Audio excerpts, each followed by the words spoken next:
Hi, everyone, and welcome to Central Library. Woo! My name is Karen Pickard-Four, and this is Diane Olivio-Posner, and we are part of the LA Made team for the Los Angeles Public Library. LA Made is a series of cultural programs founded by the National Endowment for Humanities. This is our third season, and it's bigger and better than ever, and we will be having a fourth, so we're super excited. We've had 166 programs this year. That's our record, both here at the Taper and at your local libraries. Please consult the library's website at www.lapl.org/LAMade for upcoming programs. So check out our website to see our offerings. And now, to introduce today's program. We are so excited to welcome to the stage and to the Central Library the director of the Long Beach Opera, Jenni Rivera, who will tell you more about today's program and our wonderful performers.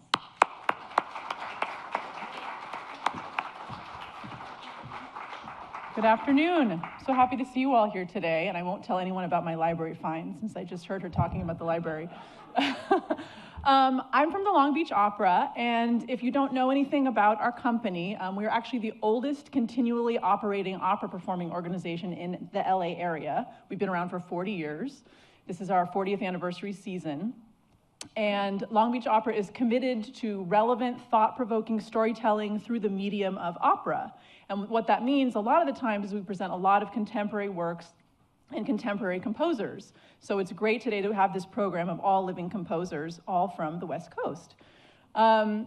This season at Long Beach Opera, all of our operas center on the themes of justice. And our season culminates in the world premiere of the Central Park Five.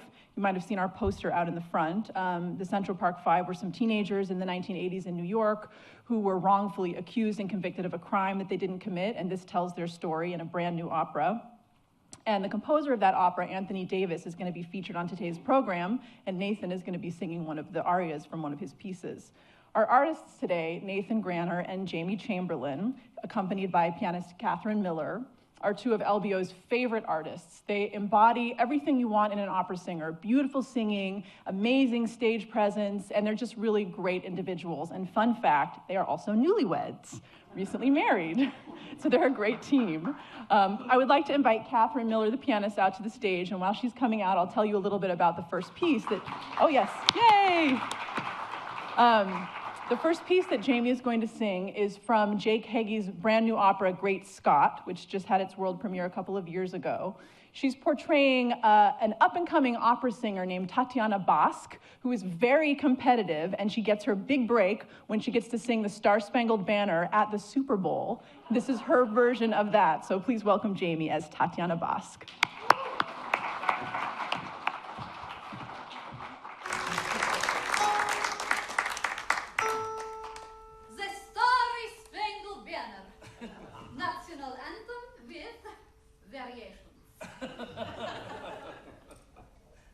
Oh, say, can you see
today and for coming out.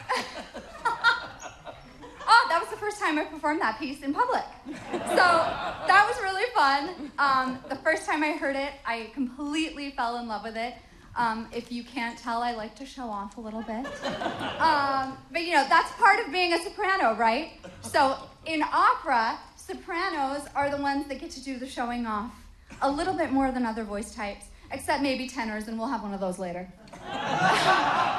He also happens to be my husband.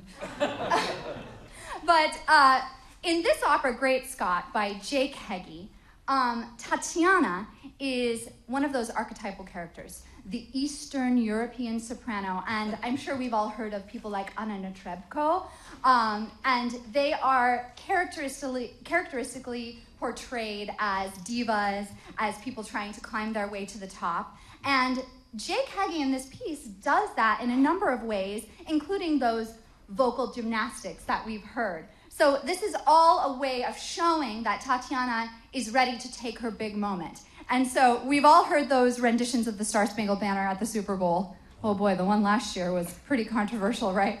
And this is the operatic take on that. So a little bit about Jake Heggie. He was born in 1968, and he has composed two of the most frequently performed contemporary operas happening right now. The first is Dead Man Walking, and that is, we're all familiar probably with the movie starring Susan Sarandon and Sean Penn about the nun who comes to work with the death row convict. And that has resulted in a wonderful opera that has been performed very frequently. And Jake's other opera that is being done all over the place now is Moby Dick. And that's another grand story, completely fit for the operatic stage. LA Opera staged it a couple of seasons ago, if you happen to catch that. There's also going to be a performance next year at Opera San Jose, and one of our Long Beach Opera artists, Justin Ryan, will be starring in it as well. So there's a lot of continuity happening with the opera world, and a lot of us who are involved in contemporary opera and new opera. It's a small world, and when we get into this world of West Coast composers, it's an even smaller world. It's more of a microcosm, and we're happy to present some of these interesting and new pieces to you today. We've got some of our composers here today that are going to speak later, and I'd like to bring out now my husband, Nathan Graner. He and I are both graduates of the UCLA School of Music. Hi. So we're both graduates of the UCLA School of Music, like composer Jake Heggie, who we just heard. And it's the perfect time now to talk about Anthony Davis, the composer of the Central Park Five, and the excerpt that we're going to do from his opera, Lilith. That's right. Yeah, so Lilith, the new opera, music by Anthony Davis and libretto by Alan Havis, had its premiere right down the road in La Jolla in 2009. It's a mix of contemporary classical, blues, and jazzy sonorities, and has a propulsive Cuban rhythm to it. It was Davis's fifth opera. Lilith herself is a symbol of women's equality, who was born as Adam's equal within the Hebrew literature and the Kabbalah. Set in both biblical times and present-day New York, Lilith places Adam's legendary first wife at the center of a devious parable about marriage and sexual politics. Happy Sunday. Right? So the excerpt that we're going to do, which I think, you know, it's appropriate. We're newlyweds. La, la, and la, la. we're in the honeymoon stage right now. But this scene is a little bit less than the honeymoon stage, I'd say. Contentious. They're a few years on. And let's just say that the wife, who is Epi, who is the representation of Eve, actually, and Right. Arnold is the representation of Adam. It's Right. part of the Adam and Eve and Lilith myth. Mm-hmm. They are having a moment of struggle in their marriage. And you can hear the conversational aspects of the music really come out in the jazz structure that we have in Anthony Davis's music. That's right. Yeah. That's right. All right.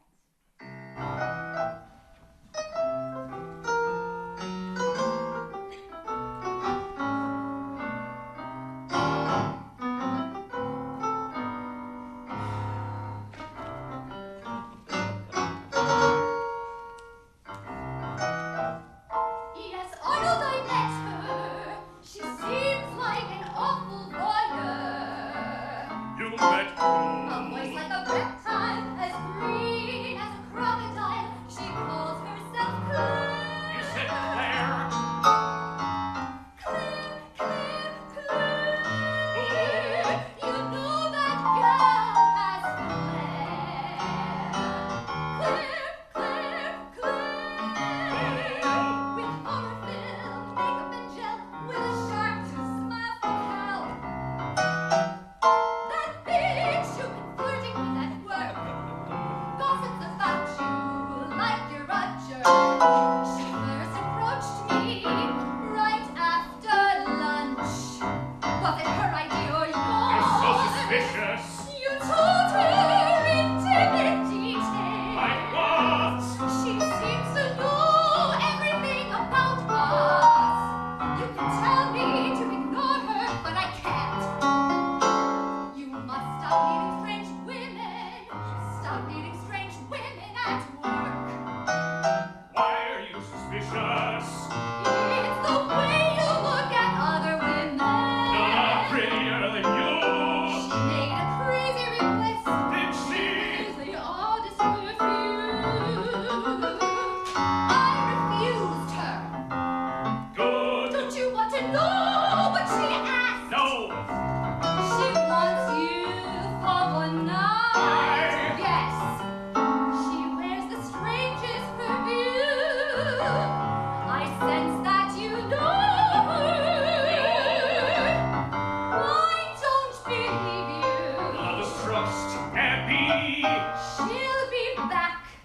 She'll be back. Other men may roam. Give me some credit. In fact, last week I put down a deposit on a farm, safe from harm. Just 5 hours west, open country for Earl. It's star above. You went with a realtor without me. It's a mystery. It was to be a surprise. Right so far with that witch. Yes, it was her car. Land sales are her niche. What cold eye she has, like a serpent in captivity. All right, I'll meet this woman. Find out what's up. If you're going to meet her, I want to be there. Why? I get to cross-examine because she could eat you up with one bite.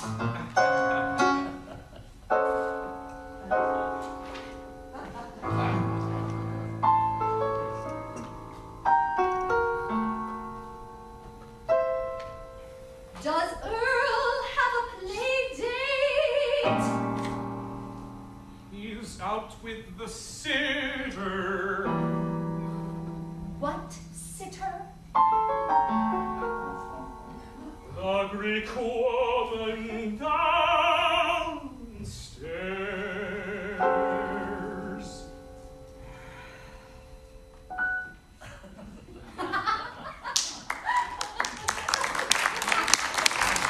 So that was a little teaser of the sound world that you might hear if you come and see our opera, the Central Park 5, next year. And now we have a very, very fun scene for you from this mini opera. It's like a one-act opera. It's a very short piece. And Nathan actually did the world premiere of it and workshopped it, which when you workshop something in the opera world, this is a great thing to know, actually. Frequently, composers and opera companies, when they're commissioning a piece, will bring artists in to do a preliminary workshop of a piece to really get an idea of, are the vocal lines working? Is the orchestration working? Is the plot coming through? What can we cut? What can we add? So Nathan was actually a part of the first iteration of this very opera. And tell us a little bit about your experience working with Hunter. Sure. Hunter Long, now I'm originally a Kansas City guy, but we both, Hunter and I, have relocated to this fair region, LA. We're living in NoHo. So when we were putting together these like 6 short opera pieces in Kansas City, and this particular one is the Kim and Kanye opera, which I thought was superiorly funny. I got to play Kanye for the first time, so this was like around the same time, when you guys remember when Kanye was on television with Mike Myers, and he was like, George Bush hates everybody, hates black people, and then he runs up on the stage during the VMAs? It was the VMAs when Taylor Swift was accepting an award. That's right. And he ran up, and the signature line that he said... I'm gonna let you finish. To Taylor. But so then he like grabs the microphone. So we're all in this. Beyonce got robbed. Yeah, Beyonce. So all of a sudden we're doing this opera about Kim and Kanye, and this is a fictional account. However, yeah, strangely. So what you'll notice, and I want to read some of it to you. The name of the piece is called Fair Looks and True Obedience. And that is actually a quote from Shakespeare. It's from The Taming of the Shrew. And it's from Catherine's final speech at the end of the opera after she has been tamed by Petruchio. And she says, I am ashamed that women are so simple. So imagine, if you will, we're kind of taking the character of Kim and the idea of Kanye, and we're putting them in this classical setting. So we've got a big juxtaposition. It's like pop culture and classical. And when you hear Kim and Kanye now recite their vows to one another, which you'll hear in our piece, that is actually a quote directly from A Midsummer Night's Dream. So I want to just say the words for you right now. I swear to thee by Cupid's strongest bow, by his best arrow with the golden head, by the simplicity of Venus' doves, by that which knitteth souls and prospers loves, by all the vows that ever men have broke, in number more than ever women spoke. In that same place thou hast appointed me. Truly will I meet with thee. So we're going to hear Kim and Kanye reciting these beautiful words to one another in this ultimate sort of juxtaposition of pop culture and classical culture. Right, and you'll hear, and we'll get singing here in real quick, and you'll hear in the vows, it's actually, the music is based on this pop tune, Keen on Boys, by an album called Lesser Matters by the Radio Department. So the composer is stealing, yeah, but he's like, steal from the best, and it sounds great. Can't wait for you to hear it. So let me get all prepared here. Are we prepared? Okay, we have to get in character. I'm taking a selfie.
No, I have no divorce papers. But lovers for your sake. We have them today, but we don't. Oh, Kanye, darling, what must we do? I'm forced to delegitimize the one thing that's true. If we could only wait. Everyone's watching, just like they did before. It's my own call. I'll let you finish. First let me say, marriage is a piece of paper. What does it mean? And why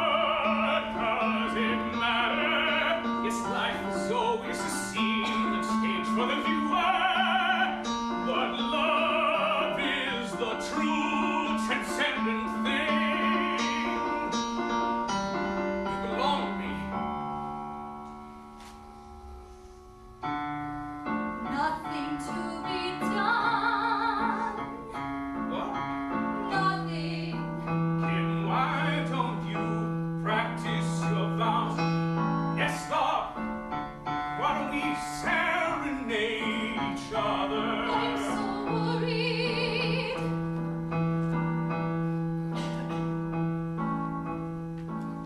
Just sing me.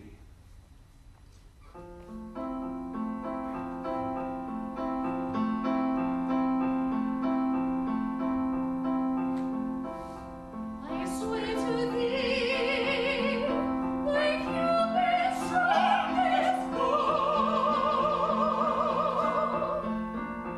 like his best arrow, with a golden head, by the simplicity of Venus stars, by that which knits souls and prospers lives, by all the vows that heaven makes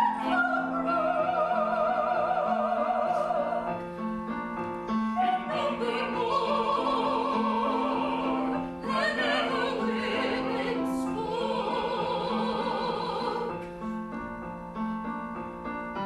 In verse and place, stars appointed me. Truly will I meet with thee.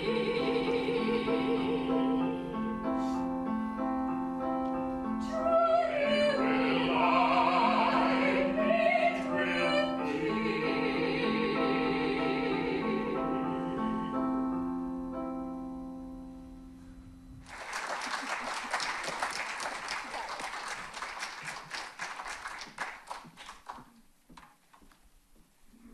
Well, so we have the invention of Morel, which I had the incredible pleasure and honor of premiering as the inventor, Dr. Morel, which was based on an Argentinian surrealist novel, like a murder mystery novel, in the 1960s by Adolfo Bioy Casares. Now, this is a kind of a Latin story, but it still has that, mystery feel. And just like any Bond villain, there's a sense of suavecito in him, so to speak. Now, a bunch of this little group of people get together, invited by Morel, to go to this island, and they think it's just a week-long retreat. What he doesn't tell them until the very end is that they're invited for this to be a part of this invention, in that he is filming them. But this is not just any filming. They find out later on that not only when they play the film back, they turn into real people. The film is real people. But the trade-off for eternity, because this film can be played again and again and again, the trade-off is that you die. And so this piece, I have something important to say from the invention of Morel by rock drummer of the Police, Stewart Copeland, who's actually such an awesome dude. I don't know if you've seen the videos where he's like all arrogant and stuff, but he is not. He's like one of the coolest guys ever. So I have something important to say is Morel telling all of his friends that basically they're gonna die.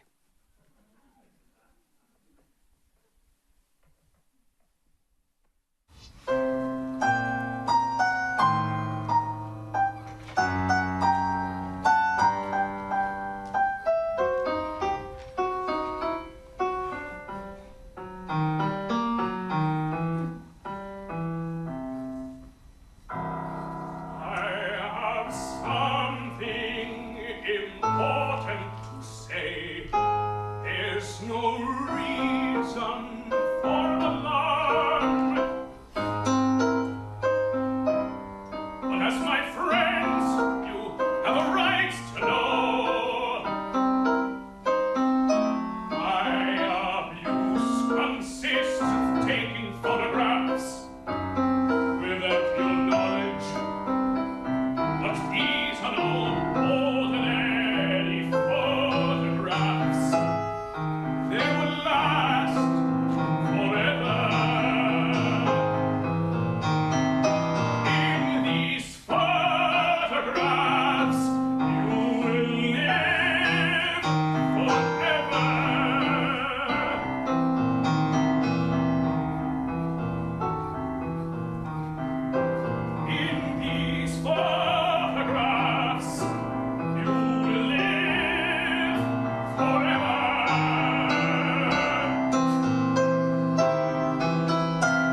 our life, these 7 days, is replayed in every detail.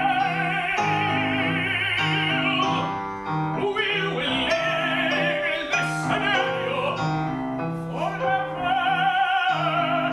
Do you remember, dear Charlie? Well, I have him. If you'd like to see him, I can show him to you. He was one of my first successes.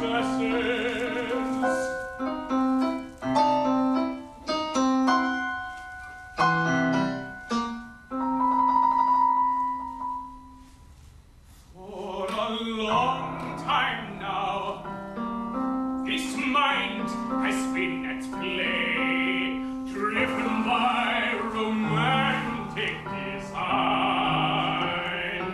It began as a trifle of mine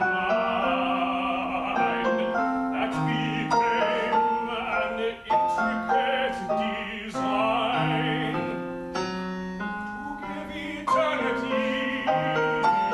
to give eternity to the thing that I love.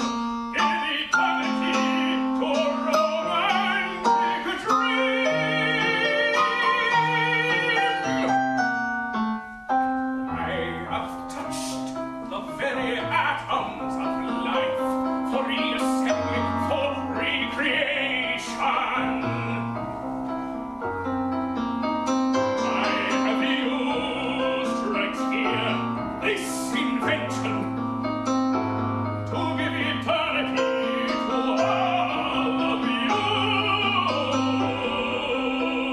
These are not just images, they are souls.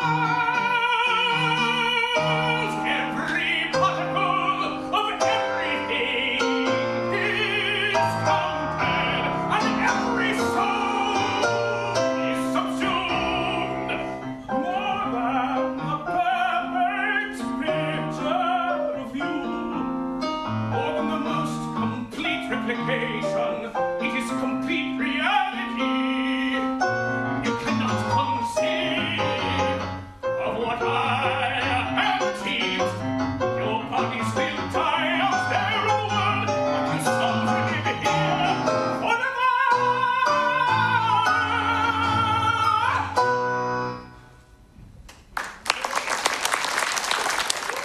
Did you say that we premiered this here? We premiered this. in March. Well, we premiered At it in LBO, Chicago. right. It was a co-production Yeah. with Chicago Opera Theater and Long Beach Opera. Yeah. So this is like, we're doing premieres all over the place here at LBO, you know what I'm talking about? The invention of Morella is a great example of how a process happens for a few years. We workshopped the opera with Stewart and Long Beach Opera for 2 years before it was actually premiered, first in Chicago and then here. So it's just a really great example of how when the artists and composers, living composers, come together, there's really a wonderful collaboration. And then you bring in the opera companies, and we're creating these new works. We're creating a future for opera. That's right. And speaking of the future of opera, Hello, future. the future is female, as we know, and I'd like to invite my friend composer Brooke DeRosa up right now to speak about her opera, Alice in Wonderland.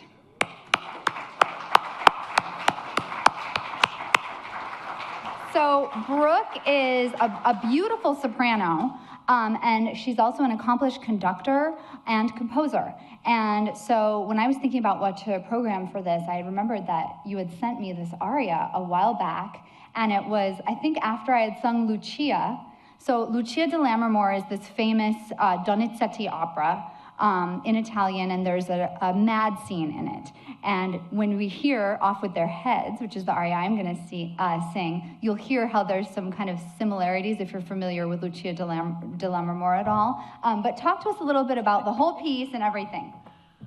And yourself, too. Well, first of all, I'm really glad you caught that, because that's exactly what it is. My name is Brooke DeRosa, And I actually was predominantly doing film scores, but about 2 years ago, I thought, I'm a singer, why don't I try writing an opera? And I wrote an opera called The Monkey's Paw, based on the short story of the same name. I was very fortunate in that Pacific Opera Project premiered it at the end of last year. Yay, Pop. Yeah, Pop. And that's gone on. And for my second opera, since that was so dark and kind of scary, I thought, okay, diametrically opposed, what would it be? Family friendly. So I was going through fairy tales and kind of just, books, and I came to Alice in Wonderland. And what was really interesting about that to me, well, has everybody pretty much read Alice in Wonderland or seen? So, okay, great. Right. Oh, so everybody knows. I thought it could be really visually cool. And also, what was really interesting is that it didn't really have a linear story. So what I mean is, she sees the white rabbit, falls down the rabbit hole, and then at the end, you have the Queen of Hearts and croquet and blah. But a lot of the scenes in the middle, they didn't really need to be in a specific order. So I thought, what would be more fun than making it an interactive opera and involving the audience? So how we've done that is Alice breaks the fourth wall, and she actually speaks to the audience several times and asks, which way do I go? And it's not a gimmick. The audience actually will determine which scene plays next. Now in this aria that Jamie is going to sing, she's playing the Queen of Hearts, who, as you know, is this very over-the-top, vain, narcissistic, slightly bipolar personality, murderous, equally at home playing croquet and chopping people's heads off.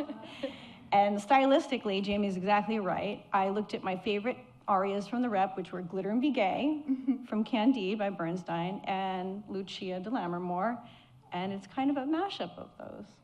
And then I was like, well, Jamie has done both of these roles fabulously. I'm going to send it to her and see what she thinks. And, Yay! And here we and are. here we are. So I'm so happy to feature this. It's a great aria. And I actually have a question. I hope this isn't putting you on the spot too much.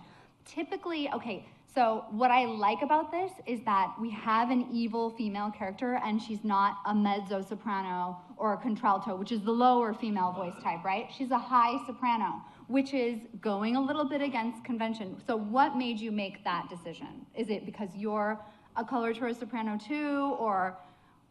I just thought it would be the most vocally fun to have the fireworks. Yes, and it is fun, and you're about to hear it. Thank you, Brooke. Thank you.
Beautiful a day, for everything's my way.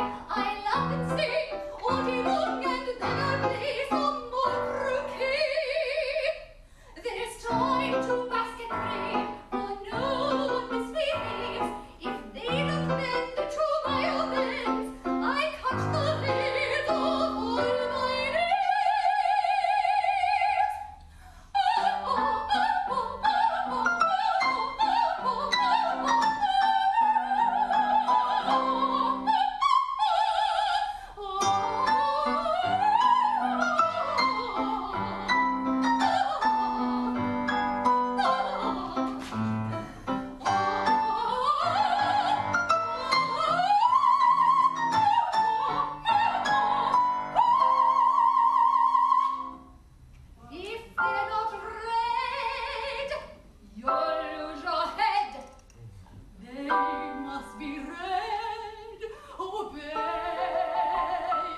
we are so lucky to also have composer Kenneth Wells here. Dr. Kenneth Wells. Kenneth Wells, my friends. Come on up, Ken.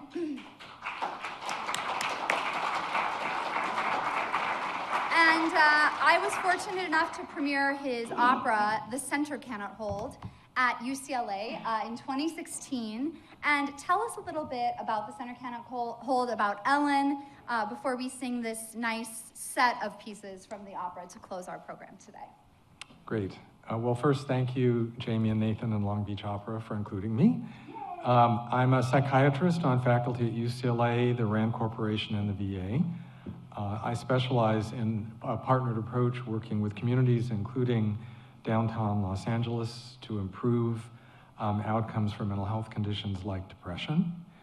I'm also an active musician as a pianist, organist, choral director, and composer. At 12, I decided that someday I would write an opera, but when I started that later in my life, it took me nearly 20 years to figure out how to do that. For my first one, The First Lady, performed in 2010 at UCLA. That opera's theme was about resilience and coping with grief. I do my music work also on the kinds of issues that I work with in my life as a psychiatrist. I invited distinguished women leaders to speak before each performance of that opera, which was about Eleanor Roosevelt, and one of them was USC law professor Ellen Sachs, who had recently won a MacArthur Genius Award for her legal scholarship on the rights of people with mental illness, as well as her courage in publishing her acclaimed memoir on living with schizophrenia, The Center Cannot Hold. While driving her home after the opera, she said, "That was great, we should collaborate." And I said, "On what, a research project or an opera?" And she said, "Both." Our research project was not funded, but we did complete the opera, and it was performed at UCLA in 2016, featuring Jamie as the young Ellen and Rebecca Showell, who's here, as the Professor Sachs from USC. The process of turning Ellen's memoir into an opera had its challenges for me, including finding a musical voice to convey psychosis while also promoting empathy to overcome the social stigma of mental illness, which was one of my goals. And for this, I used the device of the three Ellens, the young Ellen, the Professor Ellen, who was the narrator, and the lady of the charts, or the psychotic Ellen. And then another challenge was fleshing out the voice of the providers, which I did based on my own experience. And Ellen told me after the premiere, which was the first time she had heard the music, that the experience of reliving her life and the hospitalization was very painful, but felt that I truly captured her stories and the issues that kind of became her life as a spokesperson. At the premiere, just to mention it, the president of National Mental Health America was there and decided that this opera would become their arts project, so it's been streaming online ever since at www.mentalhealthamerica.net/opera. If you want to see the whole opera, you can see it anytime.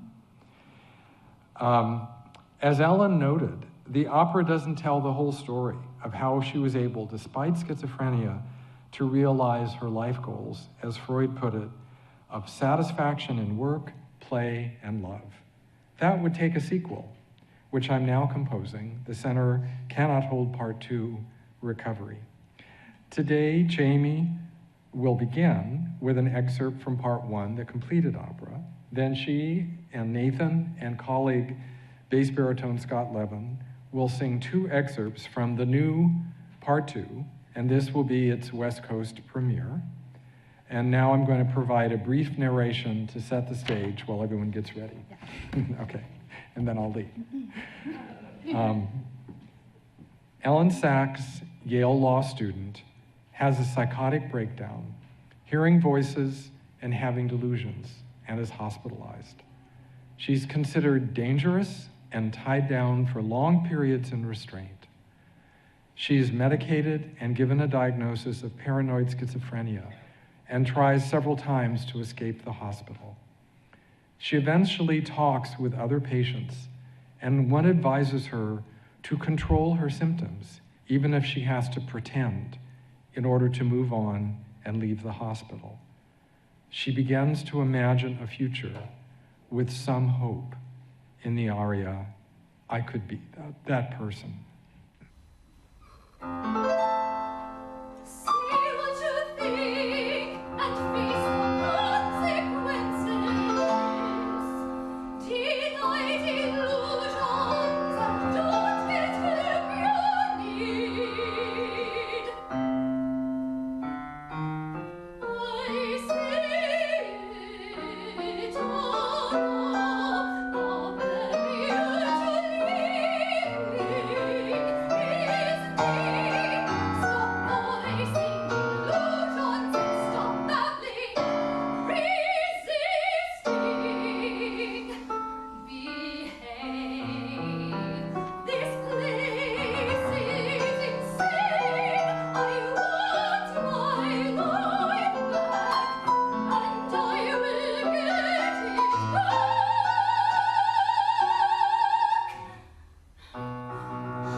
Following discharge from the hospital, Ellen returns to law school, where she develops a lasting friendship with law student Steve Benke, and both graduate.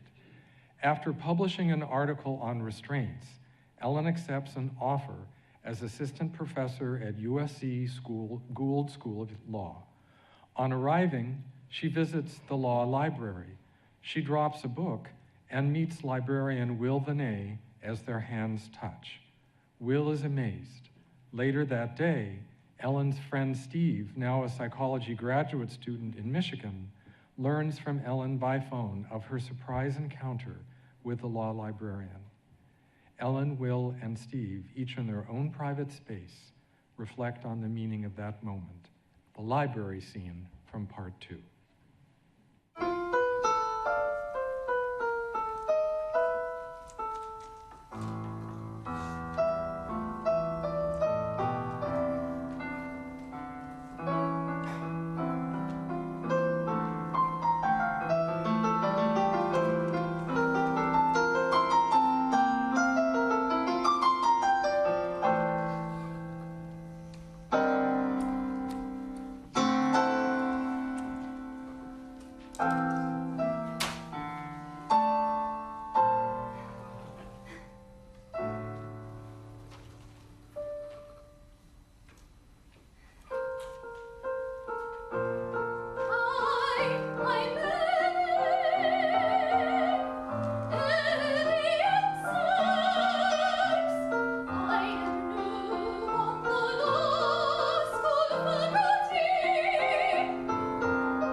My work done, pack up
And now we'd like to introduce our friend baritone Scott Levin, and he's going to sing the role of Steve, and this is the final trio from this scene in the opera.